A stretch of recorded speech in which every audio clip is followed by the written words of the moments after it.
I know we didn't get through BFG. I'm going to read some today, but we're not going to get through the whole book today. So I'll keep reading it next week and post a video so that you guys can follow along if you want to. I'm so excited we made it on this crazy school year journey. We all made it. So here we go. Journey to London. The great yellow wasteland lay dim and milky in the moonlight as the big friendly giant went galloping across it. Sophie, still wearing only her nightie, was reclining comfortably in a crevice in the BFG's right ear.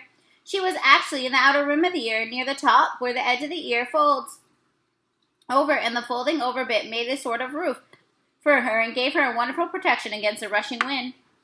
What is more, she was lying on skin that was soft and warm and almost velvety. Nobody, she told herself, had ever traveled in greater comfort. Sophie peeped over the rim of the ear and watched the desolate wasteland of giant country go whizzing by. They were certainly moving fast. The BFG went bouncing off the ground as though there were rockets in his toes.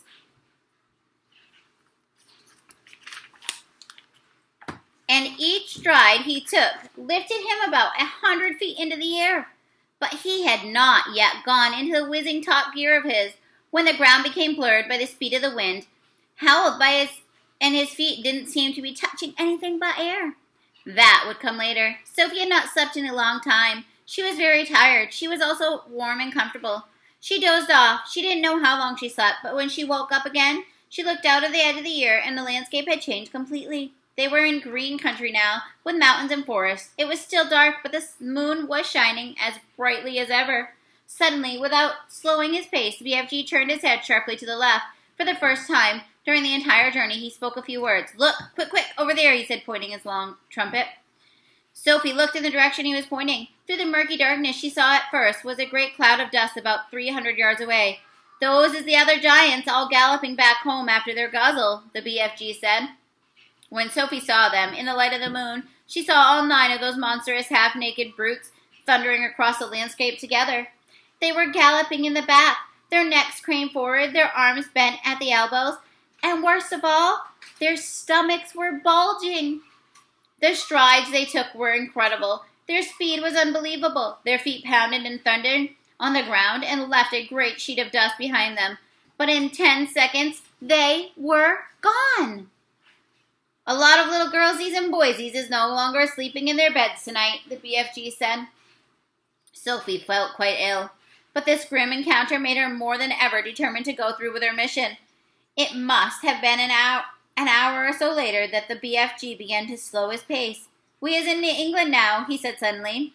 Dark though it was, Sophie could see that they were in the country of green fields, with neat hedges in between the fields.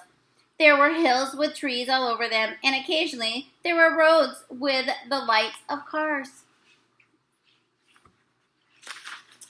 Moving along, each time they came to a road, the BFG was over it and away, and no motorist could possibly have seen anything except for a quick black shadow flashing overhead.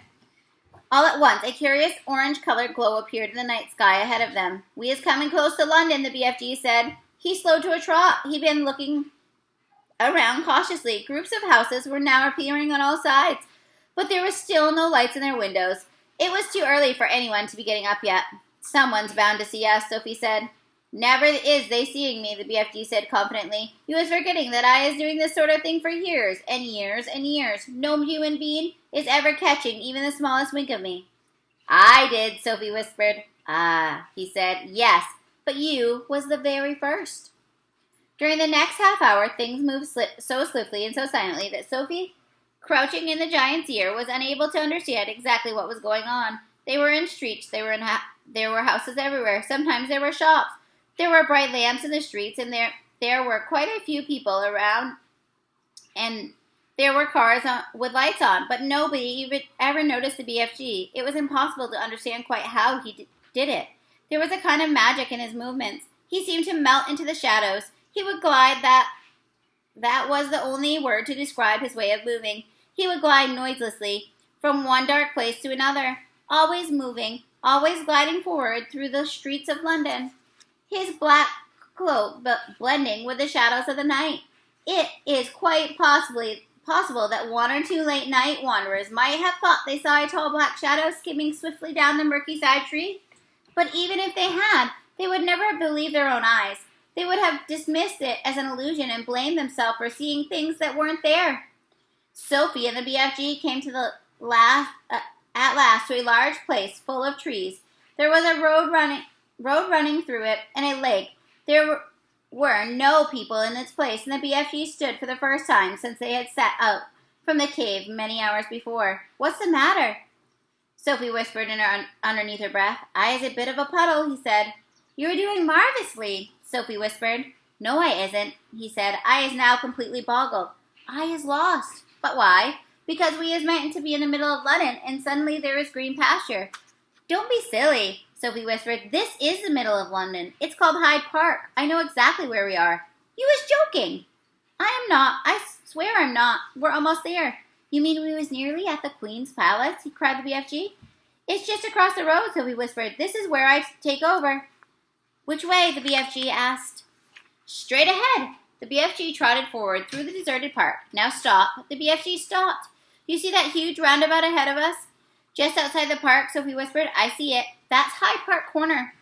Even now, when it's still an hour before dawn, there was quite a lot of traffic moving around Hyde Park Corner. Then Sophie whispered, "In the middle of the roundabout, there's an enormous stone arch with a statue of a horse and a rider on top of it. Can you see it?" The BFG peered through the trees. "I is seeing it," he said. "Do you think that if you took a very fast run at it, you could jump clear over Hyde Park Corner and over to the arch and over to the horse and rider and land on the pavement on the other side?" "Easy," the BFG said. "You're sure? Absolutely sure?" "I promise," the BFG said. "Whatever you do, you mustn't land in the middle of Hyde Park Corner." "Don't get so flustered," the BFG said. "To me, that is a snitchy little jump. There is not a thing-a-ling-a-ling to it." "Then go," Sophie whispered. The BFG broke into a full gallop, and he went scorching. Here he is. Across the park, and just before he reached the railings that divided it from the street, he took off. It was a gigantic leap. He flew high over Hyde Park Corner and landed as softly as a cat on the pavement on the other side. "Well done," Sophie whispered. "Now quick, over that wall." Directly in front of him, bordering the pavement, there was a brick wall and fearsome-looking spikes all around the top of it. A swift crouch and a little leap, and the BFG was over it. "We're there," Sophie whispered excitedly. "We're in the Queen's back garden." We'll find out what happens in the Queen's back garden next time. Bye, guys.